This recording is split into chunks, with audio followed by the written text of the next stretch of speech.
There's a number here that really stood out to me. 73% of Americans say estate planning is personally important to them. Not kind of important, personally important. And yet, more than half of them have done absolutely nothing. No will, no trust, no healthcare directive, nothing. So what's going on? Is it just how busy people are? Or is something else getting in the way? I went through the Trust and Will 2026 Estate Planning Report, one of the largest estate planning studies in the country, based on 5,000 Americans and published in April. And what I found isn't just interesting, it actually explains something I see in my own practice all the time.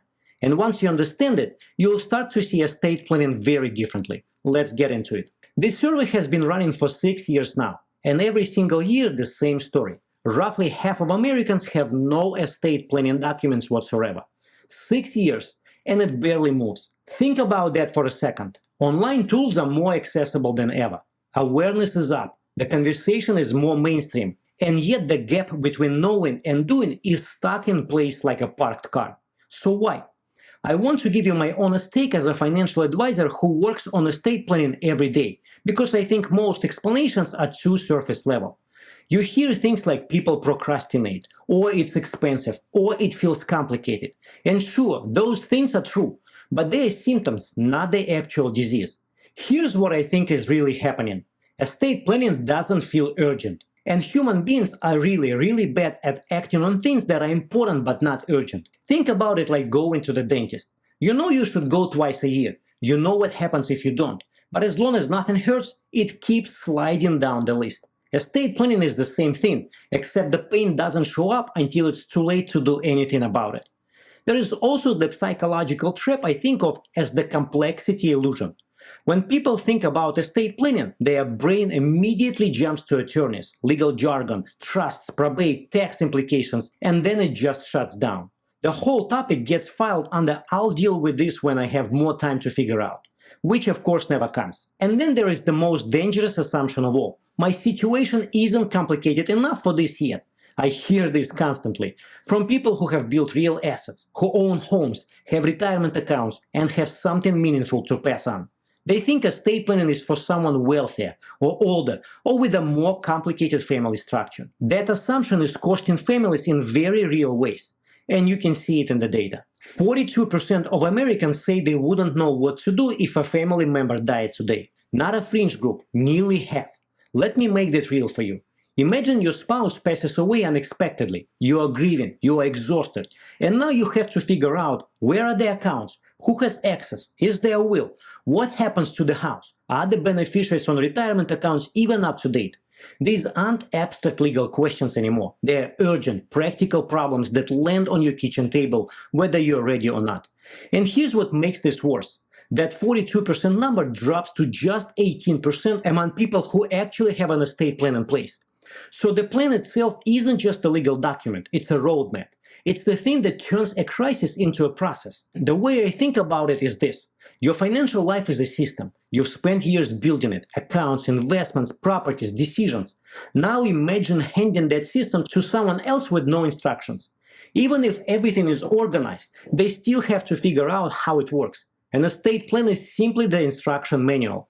It doesn't change what you've built, it just makes sure someone else can step in and actually use it the way you intended. I think of it like a circuit breaker in a home. Most people don't think about it until something goes wrong. Estate planning is the same way. It's invisible when everything is fine, and absolutely critical the moment it's not. And here's the thing, this applies even to people who already have something in place. Many plans are incomplete or not coordinated. There might be a will but no trust, or there are documents but beneficiary designations are outdated. Accounts aren't aligned with the overall plan. And this is where the financial side of planning becomes critical, because having the right documents is one piece of the puzzle. Making sure everything around those documents actually aligns is a completely separate layer. That's where gaps tend to show up, and it's also where real money can quietly get lost. On paper, everything looks fine, but in reality, that's where problems begin. Think of it like a blueprint for a house where the rooms do not connect properly. Everything looks fine until someone actually tries to move through it. That's where coordination becomes just as important as the documents themselves. It's the part that usually gets overlooked, and when it's missing, even a well-written plan can still create unnecessary problems for your family.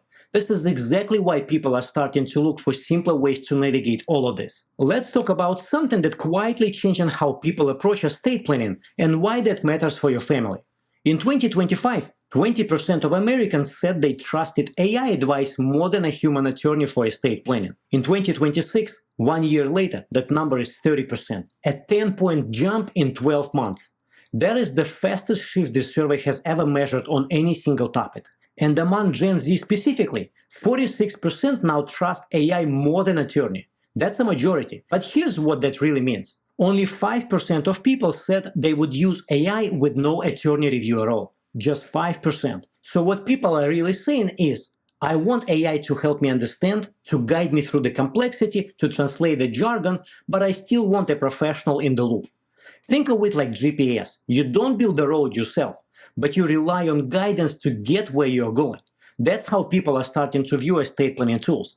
They want something that simplifies the process and helps them come in informed so that when they sit down with a professional, they are not starting from zero. Here's the part that matters. AI can surface information, but it can't coordinate your beneficiary designations with your trust. Flag that your retirement account might bypass your estate plan entirely, or tell you whether your current setup actually reflects what you want to happen for your family. That's not a technology problem, that's a planning problem, and it requires someone who understands how all the pieces fit together. This is where the conversation really changes. The survey asked people a simple question: what do you believe will be the most meaningful thing you leave behind? 41% said memories and relationship. Only 22% said financial assets. That's not even close. And here's what that tells me. When people resist estate planning, it's usually because they are thinking about it the wrong way. They see it as a legal task, something transactional, something to check off a list.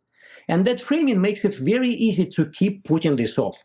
But if you look at it differently, everything changes. An estate plan is how you protect what actually matters to you. It's how you make sure the people you care about don't have to guess what you wanted, argue over decisions, or deal with unnecessary complications while they're already going through a difficult time. It's not really about documents. It's about decisions you make for the people you love, one that shapes what they experience long after you're gone. So here's where I will end. The awareness gap isn't going away on its own. Knowing that estate planning matters hasn't been enough to move the needle for 6 straight years.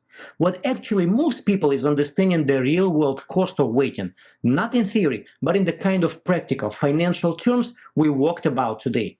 If you've been putting this off, start with one small step this week. Pull up the beneficiary designations on your retirement accounts and life insurance.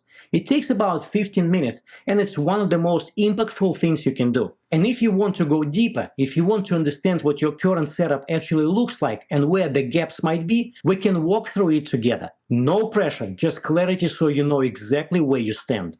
Speaking of beneficiary designations, if you've ever wondered whether the beneficiary designation actually overrides your will and which one your family ends up following, I covered that in detail right here. It might be the most important 10 minutes you spend on your estate plan this year.